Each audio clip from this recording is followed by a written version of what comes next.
¿Cómo están? A pocos días de una nueva elección y con la atención propia del momento en el ambiente, iniciamos una nueva edición de Democracia, un programa del área futuro de CNN Chile, para hacernos cargo de las grietas y disfuncionalidades de nuestro sistema político. En esta edición buscamos soluciones basadas en la evidencia para problemas graves como la inseguridad y la corrupción. Y anticipamos el escenario constitucional de ganar una u otra opción el próximo domingo. Bienvenidos y bienvenidas. Este fin de semana las y los chilenos deberemos ir a las urnas nuevamente. Hemos vivido varios procesos electorales en poco tiempo y sabemos que hay una gran desconexión entre la clase política, las instituciones y la ciudadanía. Quisimos preguntarnos cuánto afecta esto a nuestro bienestar. ¿Cómo impacta el hastío social a la democracia? Esta pregunta se hizo Miranda Aspe en la siguiente nota. ¿Qué se te viene a la mente si te digo el concepto hastío social? Desigualdad, principalmente. Peleas, de un malestar, digamos, que tiene que ver como con la conducción del país. Las manifestaciones, todas las movilizaciones y expresiones de acción colectiva. Este 17 de diciembre se suma una instancia más a las 8 anteriores en que los chilenos hemos tenido que ir a las urnas desde 2020. Conflictos políticos y descontento generalizado son además elementos que afectan el cómo interactuamos no solo con las instituciones, sino que entre nosotros. Un componente del hastío social es el cansancio o aburrimiento, una situación que provoca desinterés y por ende inmovilismo. Sin embargo, no es su único aspecto. Muchas veces se ocupa también, y ahí yo creo que es importante hacer la distinción, el hastío también como una sensación de saturación que puede ir acompañada de rabia, de profunda molestia, de descontento, y ese hastío, a diferencia del otro hastío que está relacionado con el agotamiento, puede llegar a ser movilizador. En un caso uno se resigna de alguna manera y en otro caso uno dice, ya, esto ya no puede seguir siendo así, tenemos que hacer algo. El hastío lo contienen ciertas actividades, digamos, de tener espacios de recreación de alguna manera, tener espacios, al final uno podría pensar que van más allá de estar resolviendo la vida cotidiana y las complicaciones de la vida cotidiana, que es yo creo que lo que es muy fuerte dentro de la sociedad chilena. Un síntoma de una sociedad cansada que no impacta de la misma forma a todos. Los factores socioeconómicos y de acceso son fundamentales en cómo afectará el bienestar de cada uno. Porque además uno podría pensar rápidamente que este hastío no se distribuye de manera homogénea dentro de la sociedad. Evidentemente hay grupos mucho más afectados que otros por ciertas situaciones de cansancio, de fatiga, de esto como más de mayor indiferencia respecto de lo que está ocurriendo. Se deja de lado todo lo que es el bienestar, la salud, la familia, y es algo que no se puede vivir porque por lo menos a mí me ha pasado que mis papás trabajaban siempre.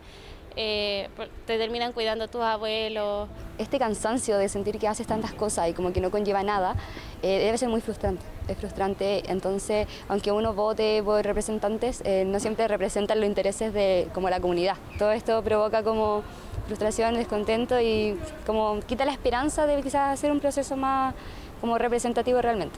Pese a que durante los últimos años se ha demostrado un creciente interés en la participación y acción colectiva a través de organizaciones sociales, es una tendencia mundial la baja de la participación electoral en los últimos 25 años. Nulo.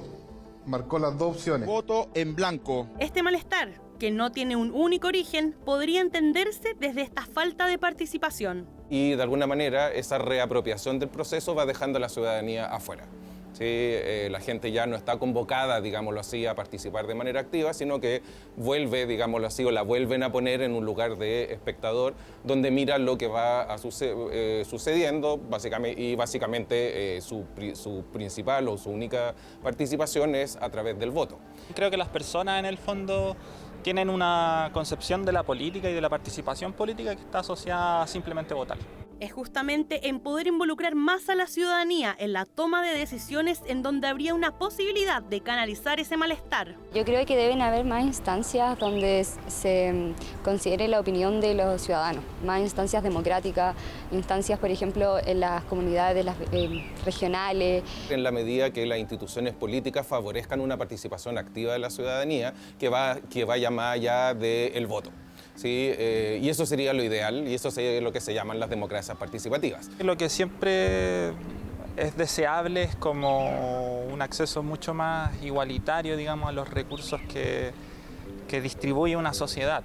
y con esto me refiero obviamente a la salud, a la educación, a esos servicios y bienes que parecen ser básicos, ¿no? Parte del tema consiste en que la gente tenga una mejor calidad de vida, en términos muy concretos. La política tiene ese carácter de diálogo, de lo discursivo, del encuentro o del desencuentro, ¿cierto?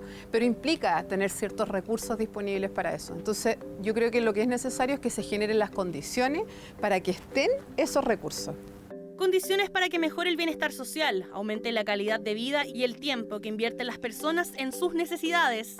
Una fórmula que podría contribuir a disminuir el hastío, donde no solo las instituciones se hagan cargo, sino que cada ciudadano encuentre y tenga el espacio para participar.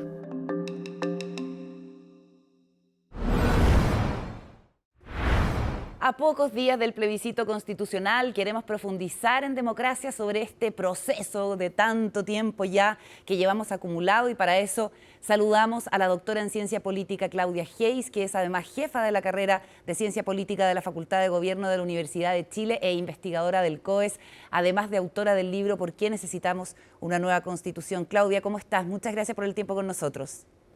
Hola Carolina, muchas gracias, un gusto. Tú dices que esto que estamos viviendo es un doble fracaso. ¿En qué sentido? Bueno, yo creo que es un fracaso del proceso anterior. Es una reacción ciudadana al fracaso del proceso anterior. Y es un fracaso también por la incapacidad de aprender de ese fracaso, de ese primer fracaso. Yo creo que una gran lección que nos dejó el proceso constituyente anterior es la necesidad de encontrar en el texto constitucional espacios de convergencia. Y lamentablemente lo que hizo el Consejo Constitucional fue extremar posiciones a través de las indicaciones al anteproyecto de la Comisión Experta y llevarnos a una constitución excluyente, muy maximalista, que trataba de implementar un programa político a través de la propuesta constitucional, y en ese sentido creo que muestra el poco aprendizaje, digamos, que hemos tenido en este proceso, particularmente de parte de las élites políticas.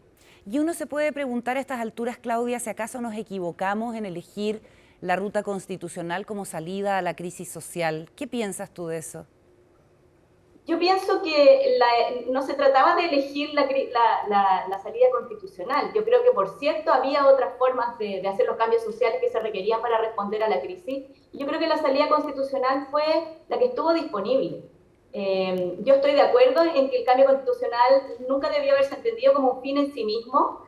Y yo creo que la verdad es que, por lo menos desde el punto de vista de las personas que en su momento defendimos la necesidad de una nueva constitución, yo por lo menos nunca lo vi así. Creo que muchas otras personas simplemente entendían que la Constitución del 80 era una herramienta que tenía finalmente la derecha para negarse a las reformas sociales y políticas que son las que demandó la gente en el estallido social. De manera que la verdad es que, por cierto, que si hubiera habido un allanamiento de las élites políticas frente al estallido, por ejemplo, cambiar el sistema de pensiones, por ejemplo, cambiar el modelo de educación, el modelo de Estado subsidiario en general, eso podría haberse hecho vía reforma. Siempre la Constitución fue reformable, pero la derecha no estuvo dispuesta a hacerlo y, por el contrario, utilizó todas las herramientas que le da la Constitución para negarse a hacerlo. Y tal vez la propia derecha consideró que el camino constitucional era un camino más indirecto, que le daba más margen de maniobra, y si esa fue una decisión con ese análisis estratégico, finalmente el tiempo le habrá dado la razón. O sea, lo que ocurrió finalmente fue que no fue necesario hacer las reformas sociales que se estaban demandando. Ahora, me gustaría que anticipáramos escenarios de cara a lo que va a pasar el domingo. El lunes, ¿cómo crees tú que hay que encarar lo que viene si es que gana? ¿El a favor o si es que gana el en contra? Yo creo que primero hay que desdramatizar. O sea, creo que estamos todos muy cansados con esta discusión política. Y creo que ojalá empecemos a enmendar rumbo, a tratar de bajar un poco el nivel de polarización que hemos visto, por ejemplo, en las campañas recientes, a bajar el deterioro de la discusión política y a centrarnos de nuevo en los asuntos sustantivos que son los que están en juego en este proceso constituyente, que tienen que ver con los derechos sociales, con las reformas políticas, pero que lamentablemente han estado muy fuera de la discusión pública. Eso. Claudia, ¿crees que en términos generales ha perdido relevancia la Constitución o las constituciones en general en el mundo como una vía para establecer los pactos sociales? Yo creo que nosotros tenemos en Chile un problema particular. Nosotros hemos tenido un problema que ha sido la Constitución del 80. Hemos tenido una norma impuesta en dictadura que le ha servido a un sector político para defender en el fondo una cancha desnivelada a través del proceso democrático. Y yo no diría que hay una desvalorización de las constituciones como pacto social, pero sí diría que en el caso chileno nos hace falta encontrar ese pacto social de mínimos comunes, que a mi juicio fue algo a lo que se acercó la propuesta de la comisión experta y que lamentablemente perdimos la oportunidad de convertir en un piso común, en un piso mínimo de discusión para el proceso político ordinario. Lo que toca ahora, independiente de lo que ocurra, digamos, en el plebiscito, es tratar de reconstruir los espacios de diálogo político de la política normal, tratar de recomponer la relación entre ciudadanía y espacios de toma de decisión, que son el Congreso, los partidos políticos, la vía electoral en general. Ya, o sea, ¿tú crees que hay que renunciar a la idea de hacer una nueva constitución por la vía de la participación directa de los ciudadanos? Sin duda, yo creo que después de toda la vuelta, digamos, que nos hemos dado, ha quedado demostrado que eso no era viable, que no era posible, que no fuimos capaces ni desde las élites políticas ni desde la organización ciudadana de llevar a buen puerto ese proceso, y yo creo que eso es algo que ya, digamos, está descartado como opción política, y lo que toca ahora, yo creo, es más bien tratar por la vía de la política normal de encontrar puntos de encuentro, valga la redundancia. Sí, entiendo. La expresidenta Bachelet dijo a CNN Chile que después del estallido el presidente Piñera le había llamado y le había propuesto reflotar su proceso constitucional. Yo sé que no se saca nada sobre, digamos, a pensar qué hubiese pasado sí, pero ya que estamos en esta conversación, ¿qué te pareció eso? ¿Crees que quizás eso hubiese sido una salida? Yo creo que en general hemos tenido élites políticas muy mezquinas en términos de aceptar posiciones distintas, aceptar las demandas sociales, y efectivamente si se hubiese tomado más en serio el proceso de Bachelet, no solamente por la derecha, también por los propios partidarios de la presidenta Bachelet, que en su momento tampoco estaban muy involucrados con el proceso, y en general yo diría, si hubiera habido mayor voluntad de los partidos, de las dirigencias, de escuchar estas demandas ciudadanas que son muy transversales, no tienen un color político, la demanda por mayores derechos sociales, la demanda por protección del medio ambiente, no son demandas de izquierda, son demandas muy transversales, y yo creo que lamentablemente en este proceso no están presentes y no han estado presentes en general en la actividad política. Bueno, y si uno mira el tono de las últimas semanas en la franja, en general en el contexto de la campaña, se da cuenta de que el tema de los acuerdos está muy difícil. ¿Cómo crees tú que se puede recuperar ese espíritu de diálogo y de acuerdos dado, no sé si a ti te gusta hablar de polarización o de agudización de las diferencias, si se quiere? Yo creo que hemos vivido sin duda un proceso de polarización que lamentablemente ha venido desde arriba. Hay muchos estudios, digamos, que han mostrado que la polarización vino mucho más desde las élites que desde la ciudadanía. La ciudadanía seguía mostrando preferencias más bien convergentes, más bien centristas. Y las élites han contribuido a polarizar a los electorados, y hoy día los electorados también se han polarizado. Eso, digamos, ha permeado hacia la ciudadanía. Yo creo que la voluntad de poder de corto plazo, lo que hemos visto en las negociaciones y en las discusiones políticas, tanto de la Convención como del Consejo Constitucional, es algo que debiéramos tratar de evitar, y es algo que sobre todo los partidos políticos y las personas que se dedican a la política profesional debieran buscar superar y no capitalizar como creo que han hecho hasta ahora. Se ha buscado, en particular en esta última campaña que ha sido de muy bajo nivel, a mi juicio, con muy poco debate sustantivo, se ha buscado capitalizar la rabia, el miedo, y no realmente, como decía yo, desdramatizar y buscar los espacios para los que está llamado la política, que son los espacios de canalización de los desacuerdos. Las personas tenemos desacuerdos, eso es un hecho en la causa, y la política tiene que hacerse cargo de esos desacuerdos sin generar estas situaciones alarmistas, sin decir que Chile se está acabando, que estamos al borde del colapso, sin exagerar las situaciones de peligro con fines en el fondo de capitalizar votos, de llamar a la gente a votar por ese tipo de sentimientos de miedo, y ojalá podamos avanzar hacia construir una política más programática, más propositiva, más de apoyo y menos de rechazo, de miedo, de negación y de repudio, digamos, que finalmente es algo perjudicial, yo creo, para todo el sistema político. ¿Cuánto peso tiene en este clima, a tu juicio, el ciclo político que tenemos, que es de 4 años? ¿Y cómo te explicas que en ninguno de los dos procesos constitucionales esto se haya cambiado? Bueno, la verdad es que yo siempre he pensado que el periodo presidencial de 4 años es breve, y junto con la aprobación de la reducción del periodo presidencial a 4 años en la reforma constitucional del año 2005, esto se redujo en el gobierno de Lagos en la reforma del 2005, empezó un gran debate sobre permitir la reelección. Hemos tenido discusiones parlamentarias y de hecho la propuesta de la Convención Constitucional permitía una reelección presidencial. Yo creo que en general Chile ha tenido malas experiencias con las reelecciones, no está en nuestra tradición democrática y yo en ese sentido creo que es mejor mantener la no reelección inmediata, pero alargar quizá un poco el periodo presidencial. Son debates quizá más de detalle, pero yo creo que no es bueno tener tantas elecciones tan seguidas, estamos permanentemente en campaña, ya muchos dicen que el gobierno casi se acabó porque ahora viene la elección municipal, entonces yo creo que efectivamente un periodo presidencial de 4 años de alguna manera acentúa estos incentivos que no son muy buenos para las políticas de largo plazo. Volviendo al tema de la campaña y la franja, Claudia, ¿qué te parece que en los dos procesos, tanto el del año pasado como en este, haya habido desinformación, falsedades y mentiras derechamente? Bueno, eso parece ser una estructura de campañas que llegó para quedarse, que nosotros imitamos de otros países, lamentablemente que las importamos y que solo se puede combatir con información. Yo creo que la única manera de combatir la desinformación es con información fidedigna, con educación, sobre todo para las personas más desafectas o que ocupan menos las redes sociales, que son las más vulnerables a los engaños, y con un debate político de mayor calidad.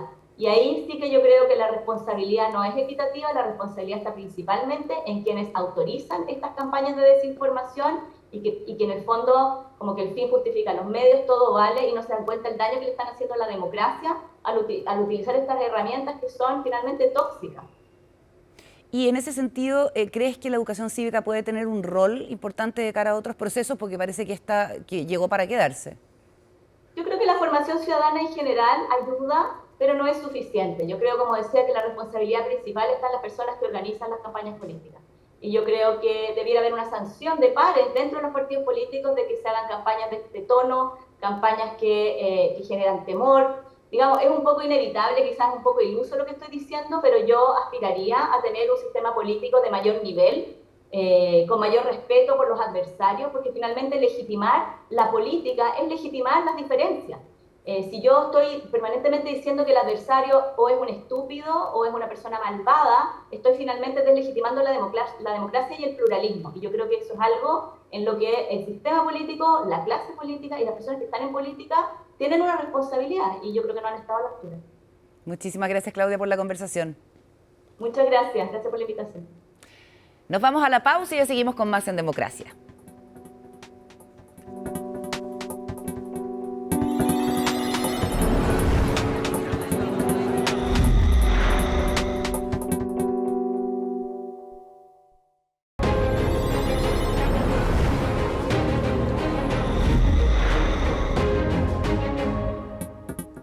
Saludamos a nuestro entrevistado en este sector acá en Democracia, el abogado y académico de la Universidad Diego Portales, Mauricio Duche. ¿Qué tal, Mauricio? ¿Cómo estás? Muy bien, ¿y tú qué tal? Que además es uno de los directores de Espacio Público y que ha colaborado con distintos gobiernos en temas de justicia penal.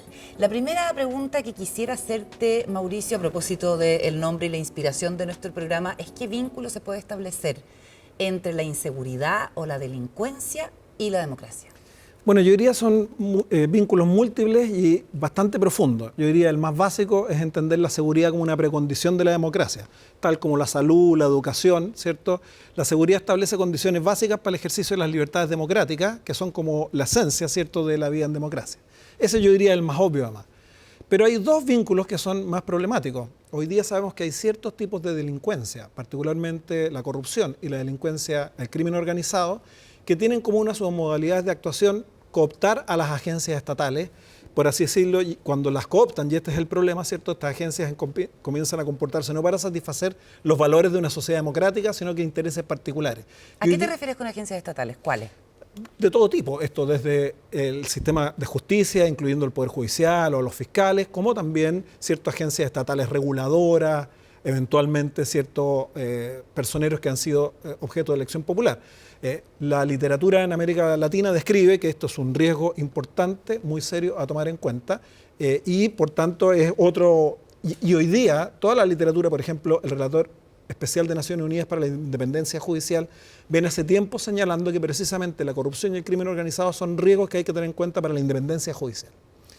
Y un tercer vínculo que yo diría es sumamente problemático y uno lo puede ver con mucha claridad en Chile, tiene que ver con que en momentos de inseguridad más fuertes normalmente se producen fenómenos de deslegitimación, ¿cierto?, de las agencias estatales o del Estado en general, y esto genera un debilitamiento de las instituciones que las expone a diversas versiones de populismo, autoritarismo o en casos extremos de quiebre democrático. Entonces, yo diría relación profunda en distintos niveles. Perfecto. Estamos a pocos días de una nueva elección. Hemos sido testigos en el último tiempo de crímenes y delitos muy impactantes, muy conmovedores. Y entonces se ha agudizado el debate sobre la seguridad y eso tiene su correlato, por cierto, en el debate político también. Pero vamos al diagnóstico sobre la evidencia respecto del momento que estamos viviendo en cuanto a inseguridad. ¿Qué nos dicen los datos, Mauricio? Bien, yo creo que la primera cuestión que hay que hacer es que hay que hacer muchas distinciones acá. Y el debate público lamentablemente trata todo como un mismo fenómeno al voleo. Y si uno distingue por lo menos dos grupos de cosas, ve que hay dos realidades un poco diferentes. Por una parte están los delitos tradicionales, que son aquellos que históricamente hemos medido a través de las encuestas de victimización de la ENUSC, la Encuesta Nacional Urbana de Seguridad Ciudadana, a la cual conocimos los resultados 2022 hace poquitas semanas. Sí. ¿Qué es lo que muestra la ENUSC? Que en términos generales, en promedio, estamos en el momento más bajo de victimización de toda la serie que se mide desde el año 2005. Estamos en el punto más bajo, contrario a la intuición, ¿cierto?, que hay en el medio. Claro, el año 2022 la victimización subió respecto del año 2021, lo que era natural y obvio porque el año 2021 estuvo afectado por la pandemia y estuvo muy afectado el resultado. Ahora, cuando uno hace doble clic en la ENUSC, se da cuenta que no todos los delitos que mide la ENUSC, que básicamente son todo tipo de robos, los hurtos, las lesiones, no todos se comportan igual. Y efectivamente lo que vemos es que hay un rebote desde la pandemia más importante en los robos de y desde vehículos y en alguna menor medida en robos violentos, y hay una baja, en cambio, sigue bajándose en las lesiones, en robos por sorpresa. Entonces, a ver, hay algunos indicadores de empeoramiento de algunos delitos y otros que van a la baja. En su promedio general, la ENUSC estamos en el punto más bajo histórico. Pero eso es un mundo. Hay otro mundo que tiene que ver con delitos muy graves que no mide la ENUSC. Que no los podemos medir a través de encuestas de victimización, sino que los medimos con otros índices. Por ejemplo, los homicidios. O sea, la ENUSC no se pregunta por secuestro y homicidio y sicariato y esas cosas. No, porque la ENUSC te pregunta si tú has sido victimizado. No quiero... Lógico. Entonces, si hablamos de un homicidio, el protagonista no puede hablar. Digamos. Exacto. Y además el registro de los homicidios es normalmente un registro muy fiable cuando tú tomas a todas las instituciones del Estado que están vinculadas a esto. Claro. No solo las policías, servicios médicos legales, etcétera, Fiscalía. etcétera. Entonces, ¿qué es lo que demuestran los datos de estos delitos? Que son pocos en su número absoluto, por tanto no influyen tanto en el promedio, pero sí son muy graves desde el punto de vista de la percepción. Por cierto. Tenemos desde el año 2016 sistemáticamente un incremento de los homicidios. Pasamos de una tasa de 4.5 homicidios por 100.000 habitantes a 6.7. Esto es más o menos para que la gente tenga una magnitud de 800 homicidios a 1.300 homicidios. Y una investigación que acabamos de publicar en Espacio Público que proyecta para el 2023 indica que seguiríamos en un alza, aun cuando todavía no podemos cuantificar cuánto. Ya.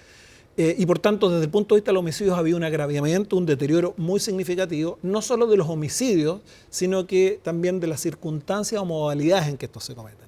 Por ejemplo, hay mucho mayor presencia de armas, hay mucho mayor presencia de homicidios en lugares públicos. Antes los homicidios eran menos y se cometían en lugares privados, contextos intrafamiliares. Hoy día, ¿cierto?, es otro contexto. Lo mismo ha aumentado el número de imputados desconocidos, es decir, de autores que no sabemos quiénes fueron. Todo esto sugiere que en parte este incremento se explicaría, ¿cierto?, por acción de mayor organización criminal y en todo caso muy claramente por mayor acceso a armas. Ya, dado este escenario en que las personas tienen una percepción real de que pueden ser víctimas de un delito más grave, que en el fondo no es un invento, las autoridades locales, las autoridades comunales tienen que lidiar con esa sensación, ¿cierto? Y hemos visto una arremetida precisamente de alcaldes y también gobernadores en los últimos días proponiendo cosas como batallones de vigilancia comandados por exuniformados o vigilantes civiles que hagan como rondas por las calles o la declaratoria de un estado de emergencia comunal. ¿Qué te parece ese tipo de reacciones? No me parecen reacciones muy positivas. Por de pronto, bueno, hay todo un debate sobre la legalidad de esto. El Contralor lo puso sobre la mesa, no voy a entrar en ese nivel. Supongamos que aun cuando fueran legales, ¿cierto? No hay, normalmente se tratan de políticas reactivas frente, por así decirlo, que tienen más bien, creo yo, la intención de mostrar que se hace algo más que la posibilidad de generar cambios reales. No hay evidencia que sostenga que, por ejemplo, mayores niveles de militarización, ¿cierto?, en la seguridad produzca efectos efectivos en disminución de delincuencia o incluso en mejoras de percepción de parte de la ciudadanía. Hay una publicación muy reciente que mide lo que ocurrió en el caso de Cali, Colombia, para no hablar de otros contextos, o sea, en el contexto latinoamericano, que llega a esta conclusión, una revista publicada en la revista Nature, o sea, bastante sólida desde el punto de vista metodológico. Y uno ve que la discusión en Chile, en cambio, se tiran al tum-tum ideas muy poco claras. En este mismo caso se justificó, por ejemplo, de que esto iba a permitir mayor distribución de recursos. Pero bueno, estamos a mediados de diciembre. ¿Qué tantos recursos? ¿Qué plata se va a repartir? Y además déjame ponerte otra cosa. No parece tampoco, si yo entiendo que los alcaldes tengan una preocupación por la seguridad y quieran adoptar medidas, eso me parece completamente legítimo, pero pareciera ser que estas son medidas más permanentes, ¿cierto? En el tiempo, por ejemplo, reforzar sus equipos de seguridad, que requieren estar incorporadas en presupuestos permanentes, tener un objetivo concreto, una evaluación, y nada de eso uno ve. Luego nos vamos a olvidar de estas propuestas en 2 meses más, nadie las va a haber evaluado y probablemente no van a haber generado ningún cambio. Y en el caso de la ley de infraestructura crítica, el hecho de que haya militares no tiene ni siquiera un efecto disuasivo. O sea, puede tener un efecto disuasivo, pero nuestro problema hoy día, ¿cierto?, no es que haya atentado contra la infraestructura crítica. Nuestro problema hoy en día de delincuencia, como conversábamos antes, tiene que ver con un aumento de homicidios que se produce en otros contextos, nada que ver con la protección de la infraestructura crítica, o un aumento también muy importante que hemos tenido en secuestros. Militares parados en las torres. Pero nos podríamos poner de acuerdo en que la infraestructura crítica hoy en día, dadas las circunstancias, puede ser una estación intermodal de metro o un campus universitario donde hace poco apuñalaron a un estudiante. También, pero nada indica que ese es el contexto donde se están cometiendo los homicidios ni los secuestros. Déjame decirlo. Muchos de los que proponen estas medidas históricamente siempre han dicho, escuchemos qué es lo que dicen los expertos en seguridad, que son las propias instituciones. Y las propias instituciones, las policías, como las propias Fuerzas Armadas, han dicho que no es conveniente que ellos se metan en esto. Entonces, ahí, a ver, como digo, yo entiendo que hay una cierta presión por aparecer algo en un momento muy crítico, estamos todos muy preocupados y en eso valoro que los alcaldes intentan tener iniciativas.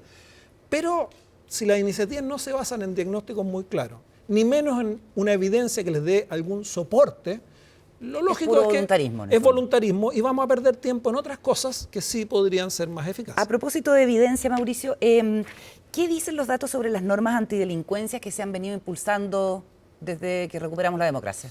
Bueno, ahí está muy instalado en el debate público, ¿cierto?, que el problema es que los policías u otras agencias no tienen facultades o las leyes son malas e impiden tener un ataque más frontal contra la delincuencia, y algunos, incluso alcaldes, señalan que el problema sería el sistema procesal penal. Bueno, lo que muestra la evidencia es que desde el año 90 a la fecha hemos tenido cerca de 400 leyes aprobadas en materia de seguridad. Es decir, no nos hemos quedado cortos en legislar. Esto da más o menos un promedio de 11 leyes por año.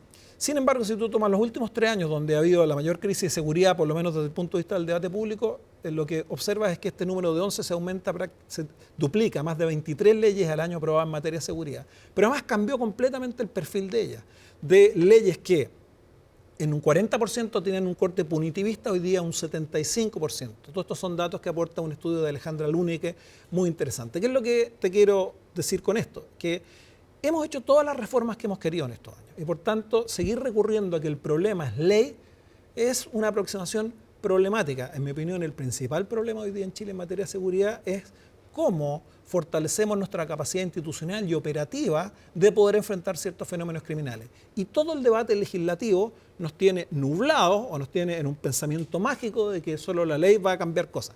Esto no quiere decir, por cierto, que no haya perfeccionamientos legales que pueden ser relevantes, y muchas de estas leyes han sido relevantes, pero creo yo que tenemos que dar un eje en la política pública en este tema y empezar a pensar que con las leyes que tenemos bastante terreno para trabajar, pero lo que tenemos hoy día es un problema de debilidad institucional, y eso no se arregla solamente con leyes. Lo mismo ocurre con el sistema procesal penal. El sistema procesal penal, desde el año 2000 que fue creado, el 2001 en adelante ha habido 45, y ahora se aprobó otra nueva, 46 reformas, 16 de estas los últimos 2 años. O sea, se le ha reformado todas las veces que se ha querido, y obviamente tenemos a la vista los resultados, ¿cierto? O sea, ¿necesitamos un Ministerio de Seguridad? Yo creo que sí, porque parte del problema de debilidad institucional tiene que ver con nuestra capacidad como Estado de conducir una política, ¿cierto?, criminal, una política de seguridad más robusta, con mayor base en evidencia, con mayor capacidad de seguimiento, con mayor capacidad de articular recursos y de fijar prioridades. Y en parte eso tiene que ver con que institucionalmente, ¿cierto?, nuestra cabeza en seguridad está mezclada en interior, que en mi opinión tiene otras funciones tan relevantes que se terminan comiendo los de seguridad o terminan mezclándose, y con un conjunto de otros problemas. Ahora, la necesidad de avanzar en un Ministerio de Seguridad es a un buen diseño de Ministerio de Seguridad. Yo por eso no me gusta mucho, como veo que en estas crisis de seguridad se habla mucho del fast track y apuremos. Yo prefiero el good track. O sea, hagamos buenas leyes bien pensadas que satisfagan los problemas que tengamos en vez de avanzar rápido para anotarnos un poritito y ponerle un ticket. Porque cuando tenemos un ticket tú te haces de una institución que tal vez no es la que necesitamos ni es la que queríamos. Así que yo llamaría a tener un poquitito de calma. Yo sé las pulsiones que hay en estos momentos por aparecer haciendo algo, pero hagamos cosas que sean bien hechas. A propósito de debilidades institucionales, se aprobó en el presupuesto del 2024 un aumento de un 5,7% en plata destinada a seguridad. ¿En qué habría que gastarla si de ti dependiera, a propósito, como digo, de estas debilidades institucionales? Bueno, descontemos lo del Ministerio de Seguridad, ¿cierto? Que es un proyecto de ley que está en discusión y por tanto todavía no existe. Yo creo que evidentemente hay que poner un muy fuerte foco en el fortalecimiento de las capacidades policiales. En Chile tuvimos una discusión interesante hace 4 o 5 años, antes del estallido, desestallicemos esta discusión sobre la modernización o fortalecimiento policial. Después del asesinato de Camilo Catrillanca. Claro, y del problema del fraude en Carabineros, etcétera, Además, etcétera. claro. Se generó un debate interesante. Luego el estallido le cambió un poco el giro político a este debate y se politizó en algún sentido la idea de reforma, modernización, fortalecimiento, como quieras, de Carabineros, y yo creo que esa es una agenda que quedó un poco detrás. Tenemos que ver cómo dotamos a nuestras policías de mayor profesionalización y especialización para el contexto del crimen actual, y obviamente esto va de la mano también de un fortalecimiento del Ministerio Público que se está discutiendo, pero todo esto, en mi opinión, tiene que ir de la mano también de evaluaciones. Yo creo que cualquier peso que uno ponga tiene que ser un peso que uno debe estar en condiciones de evaluar. Esa parte nos falta en Chile, por tanto, hay que fortalecer nuestra capacidad institucional para producir datos y para evaluar todos estos proyectos, todas estas acciones, porque en un país pobre o digamos que no tiene tanta plata como Chile, cualquier peso mal gastado es un problema. ¿Policías especiales para ciertas circunstancias? No, lo que yo creo que tú puedes tener unidades policiales especializadas y en eso podemos avanzar muchísimo más. De hecho, tanto Carabineros como la PDI tienen equipos especializados para algunos temas. Por ejemplo, la PDI históricamente ha tenido una unidad que lidia con el tema de los secuestros, o por ejemplo, que lidia con casos de corrupción. Por ejemplo, yo hice una investigación en estos temas de corrupción y era muy bien evaluada la iniciativa que se generó con la creación de esta unidad especializada, pero le faltaban recursos. Por ejemplo, otra área, capacidades forenses. Si es verdad que el crimen se ha sofisticado, bueno, la investigación criminal tiene que sofisticarse, eso supone tener mucho mayor capacidad de producir conocimiento experto forense, y hoy día tenemos muchas áreas donde nuestra capacidad forense es más o menos la misma que teníamos hace 20, 30 años. Ya. Y que eso es un tema súper pendiente, se está construyendo un nuevo edificio del Instituto Médico Legal, hay que ver si pues, viene acompañado y otras cosas, de más exacto, recursos. Y otras cosas que no tenemos, y bueno, es un temón, o sea, si me abre, vamos para otro programa. Digamos, ya, pero necesito preguntarte esto. Un policía con un revólver con 6 balas frente a una delincuencia que cada vez tiene más poder de fuego con armamento de guerra. ¿Cómo medir entre libertades y nuevas facultades para los policías? O restricciones y nuevas facultades, más bien. A ver, yo creo que tú siempre vas a poder poner algún ejemplo donde tú digas, bueno, va a haber un ejemplo de disparidad. Entonces, claro, de llegar pero es que parece que se está convirtiendo ya no en la excepción, sino en la norma. No, pero puedes llegar, por así decirlo, al ridículo que entonces cada policía tendría que tener, por así decirlo, un avión, cosa que ningún país está en condiciones de tener para poder en todos los casos. Pero armamento automático. No, ¿cuál es el punto que te quiero decir? El punto que te quiero decir es que detrás de esta cuestión hay que tener una mucho mayor discriminación de estrategias y de recursos en determinados contextos, ¿cierto? Tú no puedes actuar al tum-tum a un policía que hace una ronda en un lugar público, en el Paseo Humada, ¿cierto?, con un armamento que pueda generar bajas de civiles inocentes, ¿cierto?, frente a cualquier problema. Claro, un fuego cruzado con entonces armamento de nuevamente, estos debates requieren doble, triple clic, en mi opinión. Entonces, no se resuelve con una respuesta tan sencilla. Obviamente las policías tienen que tener facultades legales, y hoy día yo tengo la impresión de que en Chile las tienen. Nuestro problema nuevamente no es falta de leyes, ¿cierto?, y tienen que tener, además de los recursos materiales, tienen que tener entrenamiento y protocolos que les permitan intervenir adecuadamente, ¿cierto? ¿Recuerdas? Hace algunos meses, algunos de los problemas, descubrimos que había problemas de protocolo, a veces cómo se intervenía en situaciones de riesgo para evitar que se estuvieran más expuestos al riesgo. Entonces, esto nuevamente... requiere cabeza fría. Cabeza fría, hay que abandonar un poco las estridencias del debate público y hay que pensar en políticas de Estado que tengan capacidad de sostenerse en el tiempo. Perfecto. Mauricio, muchísimas gracias por la conversación, muy interesante. Gracias a ti. Pausa y ya seguimos con más en Democracia.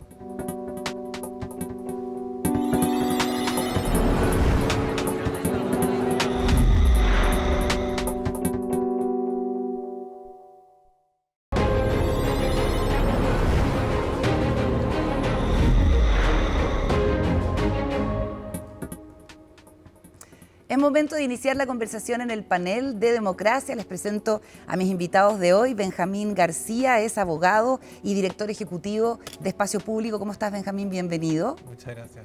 Y también estamos con Alberto Prech, que es abogado y miembro de la Junta Directiva de Transparencia Internacional. ¿Cómo estás, Alberto? Bienvenido. Hola, Carolina. Muchas gracias por la invitación. Bueno, los temas de probidad y anticorrupción son los temas centrales que ustedes estudian. Y según el estudio que nosotros hicimos en la iniciativa Democracia, este estudio sobre percepción de la democracia con más de 6.600 casos, la corrupción es lo que la gente considera que más la debilita. Todos los otros temas hay muchos que le dan importancia, pero la corrupción es una cuestión muy, muy unánime respecto de cuánto daña a la democracia. Así que quisiera partir con una reflexión respecto de esto, sobre todo en el momento que estamos viviendo en que da la impresión de que ha permeado absolutamente todas las capas de nuestra sociedad. Alberto. Sí, bueno, está comprobadísimo que los países que tienen mayores niveles de corrupción son los países que tienen democracias más fallidas.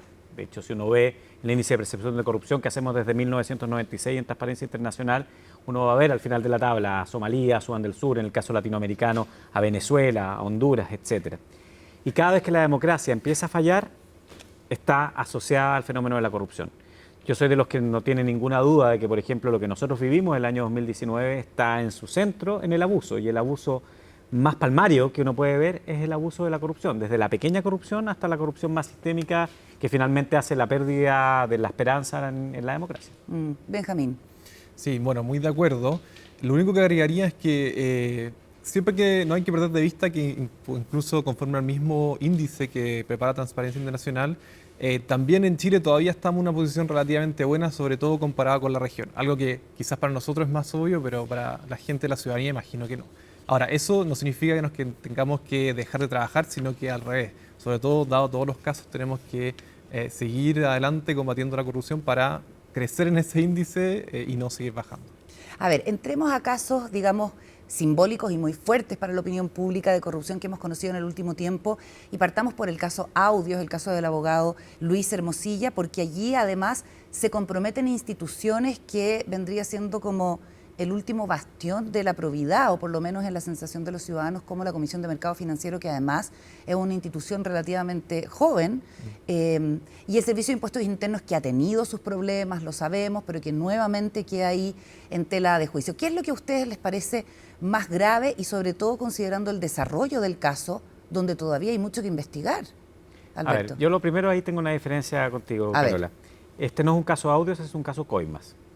Porque cuando uno habla de Audios, uno más bien pone el centro en quién filtró, en cómo se filtró, en quién grabó, quién filtró. Y de hecho, lamentablemente, si uno ve, algunas líneas de investigación han ido profundamente en aquello. ¿Cómo fue la filtración? ¿Quién es la señora de Toppelberg? ¿Quién era Toppelberg? ¿Quién era Sauer? Y más bien a esa trama. Pero aquí lo grave es que un abogado, quizás uno de los más connotados de la plaza, señala que para obtener un beneficio para su cliente va a pagar sobornos. Eso es lo que se señala, básicamente. Independiente de que sea un bluff o no. Independiente de que sea un bluff o no. Yo como abogado encuentro que hay formas mucho más decentes, digamos, de abultar una cuenta. O sea, si uno quiere cobrar, uno puede cobrar. Cuando un imputado está a punto de entrar a la cárcel, si uno quiere contratar un informe en derecho, una asesoría comunicacional, o sea, el abogado que quiera adornar lo puede adornar. Que eso también puede ser constitutivo de delito.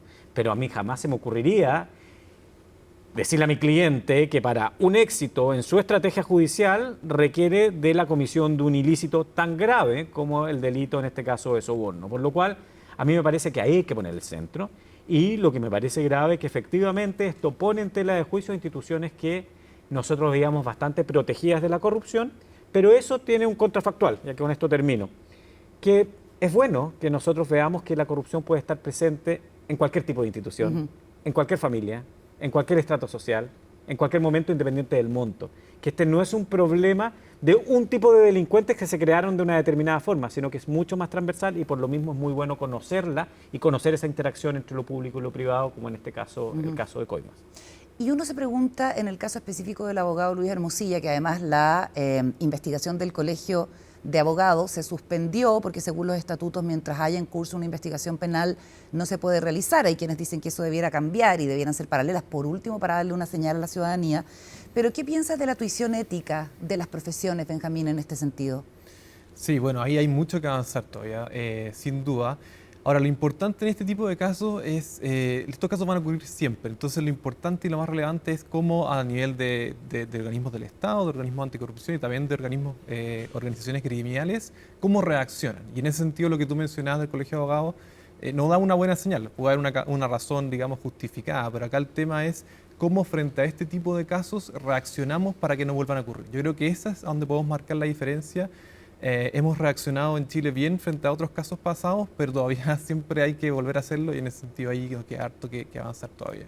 Ya, y dado que siempre van a ocurrir, porque sabemos que es parte como de la naturaleza, si se quiere, de las personas cuando están frente a la administración del poder o a la posibilidad, digamos, de generar un ilícito para buscar beneficio propio, ¿qué se hace frente a la confianza o más bien desconfianza que va horadando precisamente la disposición de los ciudadanos a este tipo de instituciones? Porque ese yo diría que es uno de los principales problemas que tenemos, y este tipo de casos con personajes cada vez más, digamos, estelares, connotados, va totalmente en la dirección contraria. Bueno, ese es el gran drama. Yo siempre cuando explico esto es como en el amor, pues las relaciones de pareja, cuando la confianza se rompe, hay algo que siempre te queda ahí, y después te cuesta mirar a la persona, a veces termina con el término de la relación, etcétera, uno genera más desconfianza hacia el futuro. O sea, el problema acá es muy parecido, porque la confianza está basada, digamos, en que la otra persona, o en este caso el Estado, me va a responder de una determinada forma esperada.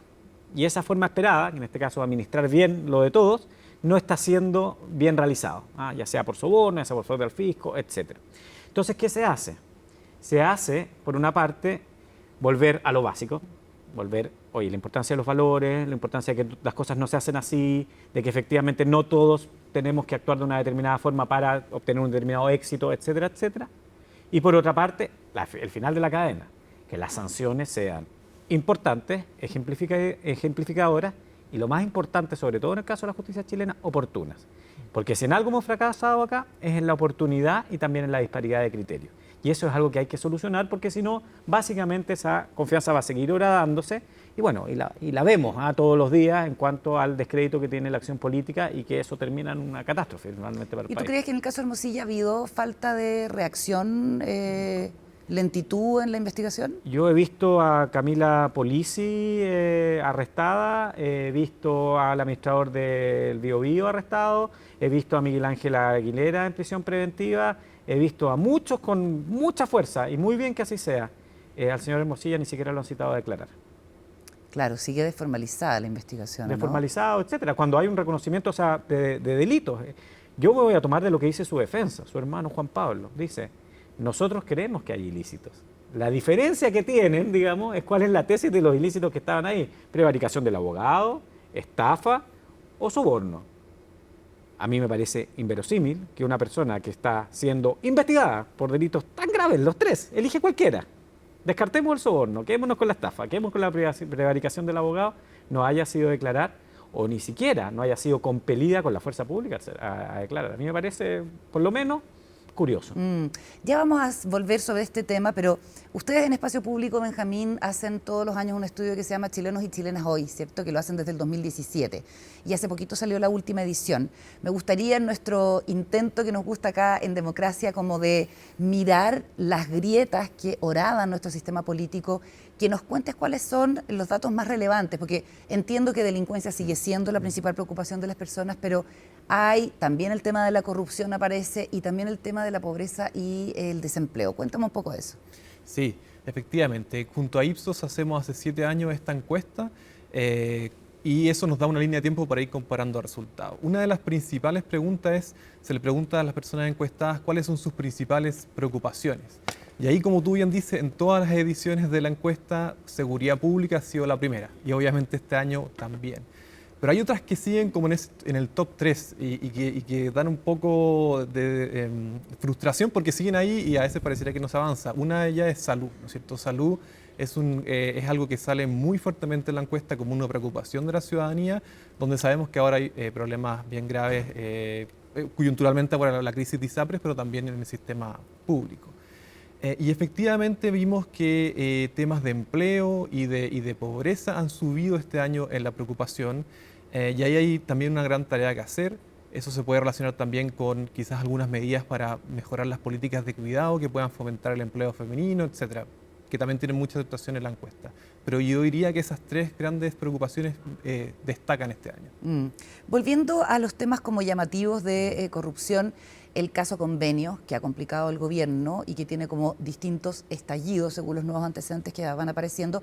Hay una frase del presidente Boric que me gustaría que comentaras, Alberto, que es: yo no juzgo a la gente por sus lazos familiares, sino por sus competencias técnicas, a propósito del parentesco entre Verónica Serrano y Miguel Crispi, que es el jefe de asesores de segundo piso, y ella había sido jefa de asentamientos precarios en el Ministerio de la Vivienda. ¿Te parece correcto sostener eso, sobre todo cuando se ha prometido en campaña una actitud muy dura contra los pitutos y cargos de gente que se conoce? Más allá de si me parezca o no me parezca correcto, lo que creo que es cuestionable es el estándar que uno se autoimpone. Si yo digo que voy a hacer las cosas de manera diferente, no puedo después caer en desdecirme a lo que dije que iba a ser diferente. Recordemos que todos saltamos con mucha fuerza, yo estaba en Chile Transparente, cuando el presidente Piñera quiso nombrar a su hermano, Polo, como embajador en Argentina. Y uno podrá decir, mira, acá tenemos al hermano del presidente, pero que tiene esta trayectoria, que es bastante innegable, más bien ligada a la democracia cristiana, etcétera, etcétera. Pero todos saltamos y dijimos, no, el presidente no puede nombrar de embajador a su hermano, eso es inconcebible. Y por lo mismo, si aquí efectivamente se estableció que el estándar iba a ser incluso hipermoral, que yo no estoy de acuerdo con un estándar hipermoral, bueno, evidentemente debiese responder a aquello. Por lo cual, esa frase y otras que se han dicho, como por ejemplo que la ocasión hace al ladrón, que alguien también de gobierno lo decía respecto a los casos de Convenio, claramente son frases bastante desafortunadas, porque lo que nos hace sentir es que al final estamos fregados. O sea, las cosas van a seguir siendo tal cual, nunca las vamos a cambiar, a pesar de que nuestras promesas sean inevitables. Claro. Y la corrupción sí es evitable. No la vamos a destruir jamás, yo estoy absolutamente de acuerdo con lo que dice Benjamín, los casos van a seguir existiendo, pero es absolutamente evitable. O sea, ¿cuántos sobornos has pagado tú? ¿Cuántos sobornos has pagado tú? ¿Cuántos sobornos has pagado yo en la vida? Ninguno. Hemos podido desarrollar nuestras vidas profesionales por las distintas condiciones que sean, no conocemos los casos cada uno, los personales, lo hemos podido hacer. ¿Cuántas personas, con o sin estudios, hacen su vida honestamente todos los días? Totalmente. Bueno, la ocasión no hace el ladrón, el ladrón se aprovecha de la ocasión. Sí, y lo otro que pasa es que ha habido instancias para avanzar en este tema, la Comisión Engel, sin ir más lejos, o hace muy poco la Comisión Jaraquemada a propósito del caso Convenio, y tienen si bien se ha avanzado, ¿cierto?, y se han hecho cosas significativas, todavía tienen rezagos en cuestiones que son bien significativas, como levantar el secreto bancario y una iniciativa del Servicio de Impuestos Internos, hay harta resistencia, o el registro de beneficiarios finales, que iba en la reforma tributaria que se rechazó y ahora están viendo cómo se puede legislar. ¿Cómo ven ustedes esa resistencia y qué sería, Benjamín, lo más importante a la hora de poder avanzar de verdad en, digamos, controlar la corrupción? Sí, yo creo que los dos ejemplos que tú pusiste son muy buenos y son áreas muy relevantes en las que tenemos que avanzar. Pero yo agregaría otro que ha estado también en la discusión pública, que es el tema municipal. En el tema municipal, la Comisión Engel del año 2015 hizo varias reformas, muchas de ellas, varias propuestas de reformas, muchas bien novedosas. Y si uno ve, hicimos en su momento el Observatorio Anticorrupción junto a Ciudadanía Inteligente y veíamos el estado de avance de las distintas áreas de la Comisión Engel. Y el área de municipios era la que tenía por lejos el menor avance. Y eso más o menos se mantiene hasta el día de hoy y hemos visto muchos casos ahí. Ahora recientemente el Algarrobo, el Alcaldorral, en Vitacura, varios casos. Y esos son especialmente graves porque precisamente las municipalidades son el principal punto de contacto de la ciudadanía con el Estado. Entonces, volviendo a lo que estábamos hablando antes sobre la confianza, ese es el lugar donde se pueden o generar mayores confianzas o también destruir más fácilmente la confianza de la ciudadanía en las instituciones. Alberto. La pregunta es ¿por qué no se avanza? Porque los diputados necesitan a los alcaldes para ser reelectos como diputados. Y los concejales muchas veces necesitan a los alcaldes para seguir siendo concejales cuando no pueden derrotar al alcalde. Hay un profesor de la Universidad Católica de Temuco que se llama Emilio Moya, a quien yo respeto muchísimo, un sociólogo. Emilio Moya ha estudiado las conductas de patronazgo y clientelares en la política chilena. Ese es un tema que está en el centro. O sea, mientras nosotros sigamos teniendo una política como escalera, una política poco meritocrática, donde es difícil acceder a un cupo o un cargo, donde finalmente cada vez que se haga un arreglo, ese arreglo termina siendo conveniente para unos, para otros, incluso los no incumbentes, como en las últimas elecciones, vamos a tener el problema de corrupción municipal. ¿Pero eso qué solución tiene? La solución que tiene es, por ejemplo, a nivel de base, volver a fortalecer las estructuras que se fortalecieron en los años 60. O sea, el trabajo largo, la vuelta larga. El trabajo largo, pero por supuesto, porque al final hay países en Europa, recuerdo, si no me puedo equivocar, así que alguien me va a retar ahí, pero creo que Barcelona, por ejemplo, sus concejales se eligen por barrio. Tiene que ser una persona que viva en el barrio. Entonces, según la población del barrio, el concejal que yo elijo. Entonces, no puede ser un outsider que al final lo que quiere es fregarse al alcalde o apoyar al alcalde en todas las tonteras que hace. Claro. Entonces, y la rendición de cuentas además y la es rendición mucho más dura. Y la rendición de cuentas es ¿a quién? A tu unidad barrial. Claro. Entonces, es mucho más dura. Entonces, tenemos que generar aquellos controles. Lo otro, bueno, obviamente tecnología, mucha tecnología. Y por otro lado, darle a la Contraloría atribuciones que debiese tener. Han hablado muchísimo de fortalecer a nivel municipal la figura del control municipal. Bueno, a mí me parece que el control municipal no solamente debiese tener mayores incluso, que ya hoy día las tiene, características de inamovilidad para que el alcalde no pueda sacar al control, sino que al revés de nombramiento. Porque a veces, ¿qué pasa? Tú tienes un control que viene del alcalde anterior y le hace la pesadilla al alcalde que viene porque ganó la oposición. Claro. Entonces tienes que tener a la Contraloría ahí presente. Si nuestro problema está en los municipios, el control tiene que ser nombrado y un funcionario de la Contraloría que se vaya moviendo por el municipio. Y que es muy caro. Más caro sale la corrupción. Claro, la democracia cuesta plata. Absolutamente. Una reflexión final, Benjamín, a propósito de esto, quizás alguna práctica internacional que sea útil para combatir la corrupción. No, yo creo que estoy 100% de acuerdo con lo que decía Alberto. Yo creo que lo que tenemos que, en tema de simplemente recalcar, en tema de municipios hay mucho que avanzar. Hay que avanzar en controles internos, en la forma en que se designan a los puntos claves de las municipalidades. Yo creo que eso es bien central, o sea, la unidad de control, la unidad, el director de obras municipales, eso lo vimos por ejemplo en el caso Socavone, ahí, ¿no es cierto?, y dar mecanismos con participación del sistema de alta dirección pública, fortalecer las capacitaciones en probidad de las personas que trabajan en las municipalidades, generar convenios con universidades regionales para generar mayores capacitaciones.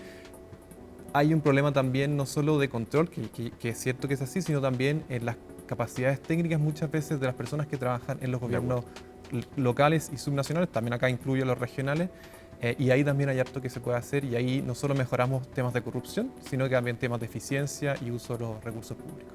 Benjamín, Alberto, muchísimas gracias por la conversación. Gracias, Termina esta edición de Democracia, gracias por la compañía. Hasta la próxima en CNN Chile.